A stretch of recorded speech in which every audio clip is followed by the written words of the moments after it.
Along the south coast of South Africa, beneath the endless movement of the ocean, a hidden world quietly comes to life.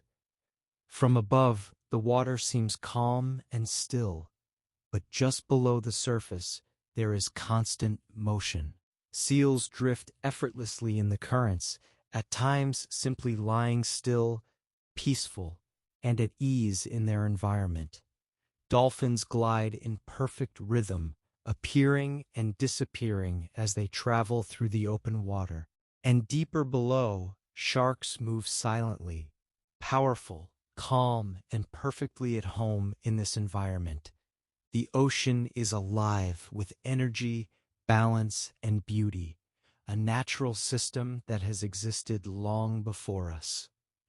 Above it all, the rhythm continues. Surfers follow the flow of the waves, becoming part of something much bigger than themselves, moving with the ocean, not against it.